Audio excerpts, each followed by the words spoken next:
Wellington North, John Adams, in the interest of the people. Hi, John. How are you, mate? Pretty good. Excellent. Right, so the secret is the red pill.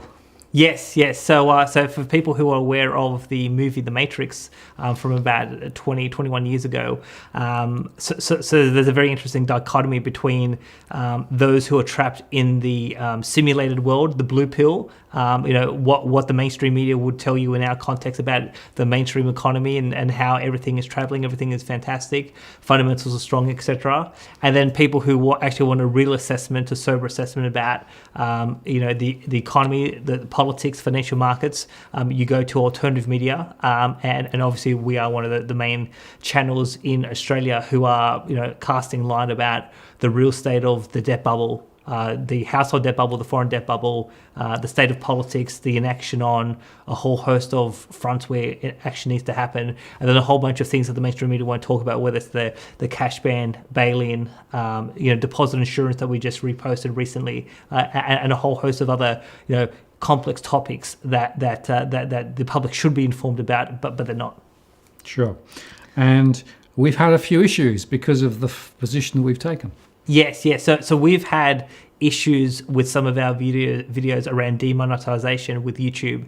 And so today is to talk about this issue that we're having and how it's actually impacting people across Australia and across the world to access our content. And so we'll explain how these challenges are coming up, and we've got a bit of a roadmap as to how people can overcome these obstacles from YouTube so that they can actually watch our content pretty much in real time. So one of the things we are seeing is that when we are demonetized, we have a very slow uptake in our videos, and that's actually limiting our ability to get our message out.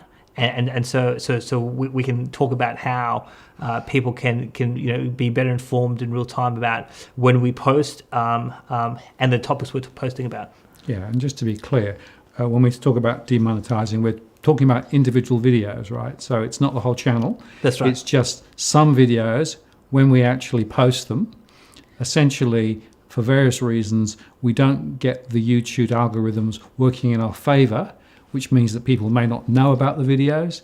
We don't get the view uptake that we probably should, although it's worth saying also that when we appeal, every time we've been allowed to monetize later, but we've missed that early window of opportunity. Yes. So we had our video that came out earlier this week, which is about deposit insurance, and we were demonetized earlier this week, and YouTube said that this content is not suitable for advertisers. Now, the interesting thing from what you told me, I think yesterday morning, was that when we did post this in 2018, we were not demonetized. So YouTube was happy to associate our discussion about deposit insurance and the scam of that to advertisers, and advertisers were willing to have their products promoted when we put our content on that. But this week we've had an issue, so we appealed. And that appeal was successful. So now, we are now monetized. Now, kind of like what you touched on. So there is a YouTube algorithm that basically that promotes YouTube content and spreads it right across the network.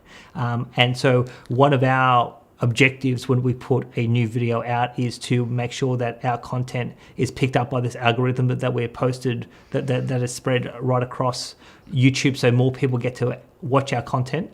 But when it's not, when we are demonetized, basically we don't have access to the algorithm, and that means that less people are informed that we've posted, and that's one of the reasons why for the first 24 hours we have a slow uptake in people watching our content, and then sometimes it makes all the difference. I mean, we had a video a couple of weeks ago where we were talking about negative interest rates, and nearly 80,000 people have watched that show, and that was a very rapid uptake. Because the algorithm picked it up and pushed it to a lot of people right across the country. Whereas we've had some other videos where we've sort of struggled in the first few days to hit 10,000 views purely because we've been demonetized and YouTube has elected not to promote our content widely to a whole bunch of viewers who would be potentially interested in what we have to say. Yeah, and just to go further on that, there are two reasons why extending the reach is important. Firstly, because it's important that more people listen to us and hear what we've got to say, because it's really important. And of course, there is also a little bit of a financial consequence too, because essentially we are monetizing to allow us to invest back in the channel as we go forward. So if we don't get people effectively engaging with us around the monetization, we don't get funds, then allows us to make more shows. So it's quite important that we actually have that as well.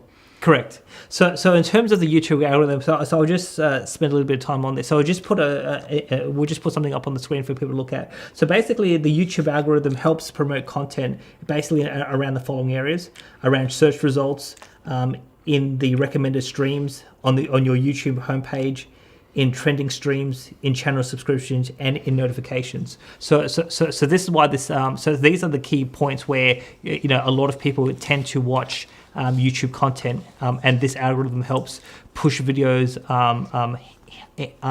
right across these various aspects. Now, one of the interesting pieces of one of the interesting trends around YouTube is that approximately 70% of content watched on YouTube is because these videos pop up, or YouTube is suggesting content rather than people searching for content. So a lot of the content watched on YouTube is because people are being pushed in certain directions. Now, interesting, around the 2016 US election, there was allegations of that these search algorithms were basically promoting one candidate over another, and that's perhaps a different conversation for a different video. But these algorithms have enormous influence over who watches our content, and how often. And so that's why these algorithms are actually quite important, that our content gets picked up, because there's a whole host of people who could be helped, whether they're not aware of the economy, or whether they're deep in debt and they want a different point of view. Well, our ability to target those people is linked to our ability to get this algorithm to pick up our videos. Yes, and there are two elements to the way the algorithm works. The first is on the flags and tags that are actually attached to the video. So we spend quite a lot of time trying to get those working the best we can, right? And then there is also the engagement with users, so what they've liked already and what the comments are. So those two things together effectively drive the recommendations that YouTube then make. Indeed. And probably, Martin, the other aspect we should just touch on is this issue of shadow banning. Now, shadow banning has become a big issue with Twitter and Facebook. And that's basically when the platform basically stops other people from viewing the content of a particular individual Twitter account, Facebook account, or a particular channel. Now, there have been some allegations of shadow banning may be happening on YouTube. So what that would mean is that if we put up a post, but YouTube is making a deliberate decision that our videos would not be seen in search lists for other people, unless if they are a subscriber or they get our notifications. So now there's a bit of an open question with YouTube. I mean, I think it's more definitive with Twitter and Facebook and some of these other platforms about whether shadow banning actually occurs. But the other challenge around what we face is, one is about demonetization, but the other one is if shadow banning is actually occurring, and if certain advertisers or YouTube or certain other bodies may not want some of our discussions on the economy, the banking system, public policy, cash ban, etc. If they don't want this content out there, YouTube can make it hard, and it's very hard for content creators to understand exactly when shadow banning is being implemented. So it could make it hard for us to get our message out to as many Australians and many of our international viewers as much as possible. Yeah, my own view is I don't think we are being shadow banned at the moment. There's no evidence of that in any of the algorithm reports that I see. But there is always a risk. But I guess the other interesting point there is that when the video is propagated, right, we follow quite quickly. We can see pretty much real time what's going on. So I always go in and check right when the video is posted to see whether it got monetized or whether it didn't get monetized, and I appeal straight away. But it's a 2 or 3 day delay to get the appeal through, by which time we missed the boat. So there are some tricks that we're going to talk about shortly that allows people to make sure that they actually get alerted directly and can circumvent shadow banning as well. Yeah. So in terms of just talking about our channel for 1 second, so we've been broadcasting with this unique channel for about 11 and a half months, noting that we did about 35 shows in 2018 on Walk the World. So in 11 and a half months, so today we just reached 20,000 subscribers, so a bit of a milestone for us. Now, thanks, guys. Obviously, thank you to the audience. Now, one of the interesting things is that 17.4 million people across the globe have actually seen one of our videos in terms of just seeing it in terms of a search list or playlist, etc. Now, the click-through, and we'll put an image on the screen to describe this, the click-through is only about 4.4%. So we've had a small number of these 17 million people who have decided to try our content out. And in some cases, people have said, okay, I like this, I want to subscribe, or I want to come back and obviously watch more.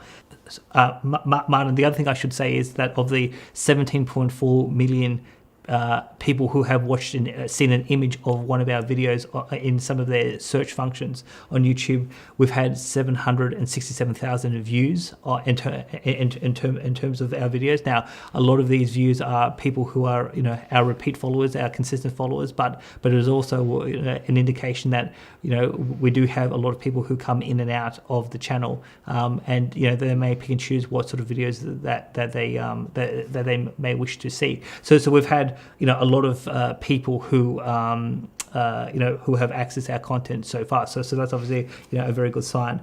And the other sort of important thing is that of these 17.4 million impressions, this is what YouTube calls it, is 87% of these impressions have been recommended. So this is where the algorithm comes into play. So people have first seen an image of our videos on a search list somewhere or on a recommended list because YouTube is suggesting that content. So once we've had a number of videos where we've had 80,000, 90,000, 110,000 views, and some of these are the key videos that they spread widely across YouTube, and these are the videos that are appearing in people's search functions. Now, a small amount of people have decided to click onto our videos to watch, but obviously, hopefully, if we produce very good content in 2020, we'll have more viewers and more subscribers coming forward.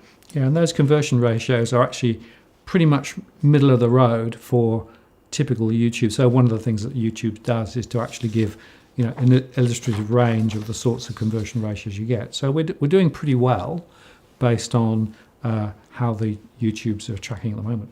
So if people want to access our content, one of the easiest things that they can do to make sure that they see our content on a regular basis is to subscribe to the channel. So as we said before, we have about 20,000 people who have subscribed to the channel. So what does subscribing mean? It basically means that when you look at your search functions or your recommended playlist, or if you're looking from a desktop or a laptop, and you're looking at the YouTube homepage, you'll see a whole bunch of videos popping up that are basically from channels you've subscribed to. So by subscribing to the channel, our videos will pop up.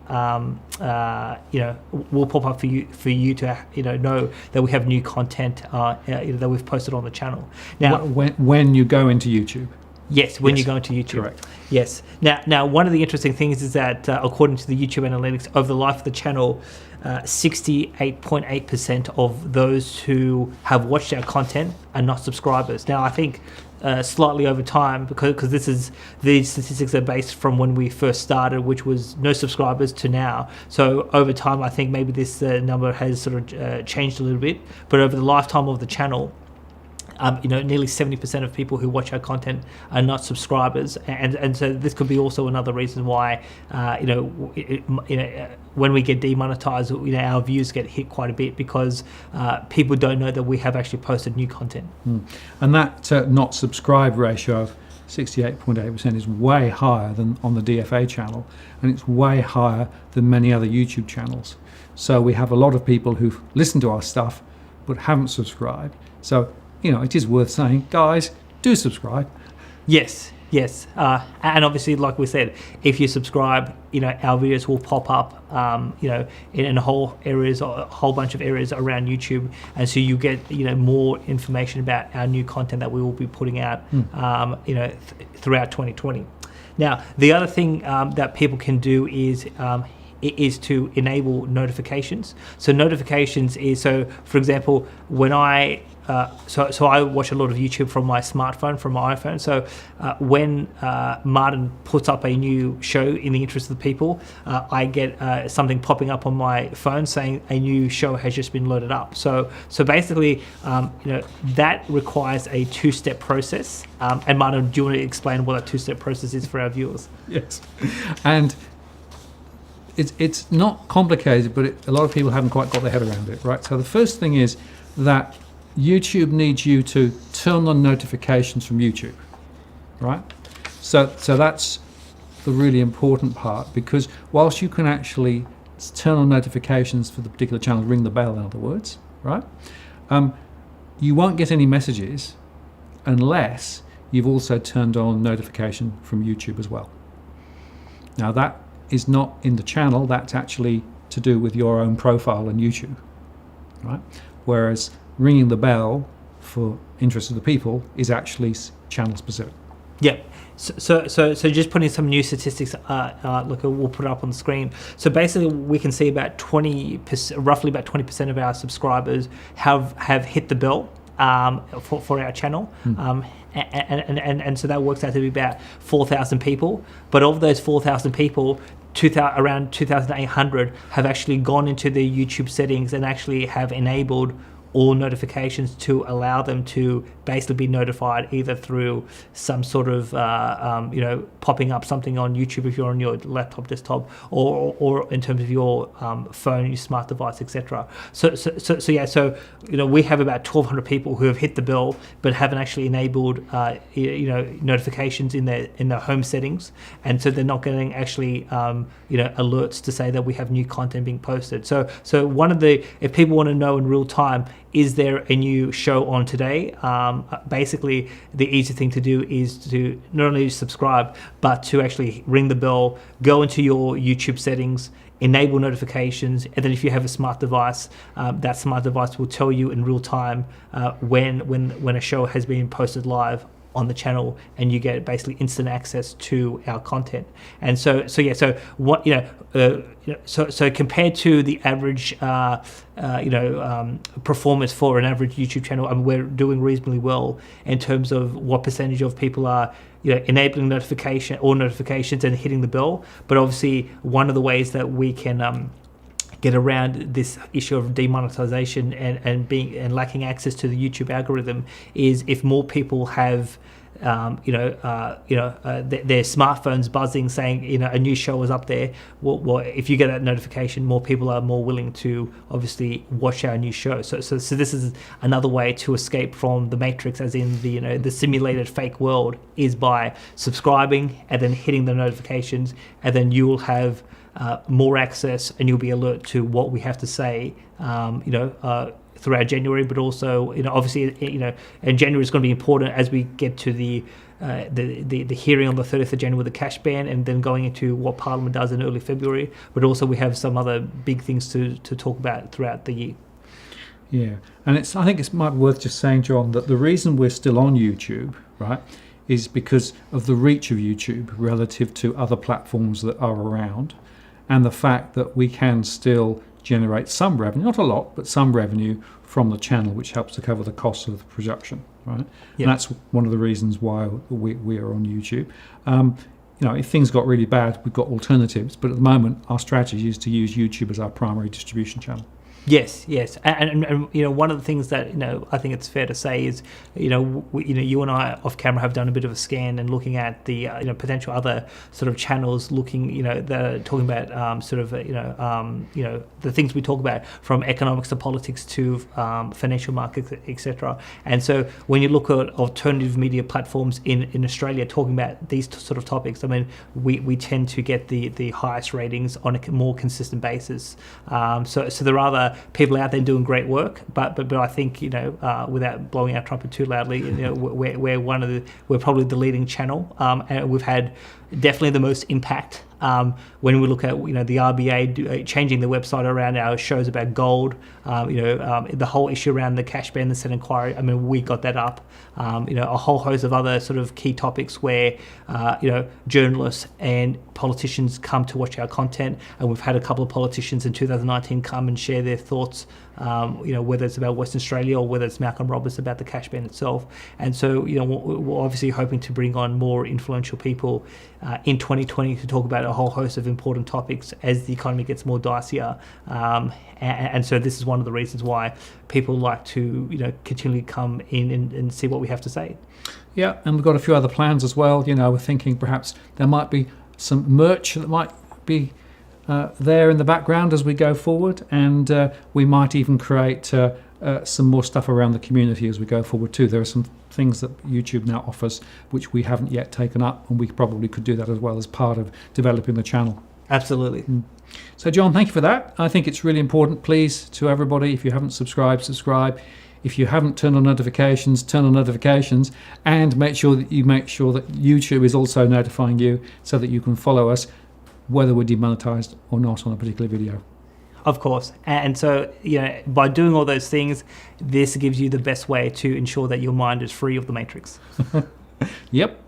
Martin North, John Adams, Interest Bit. See you next time.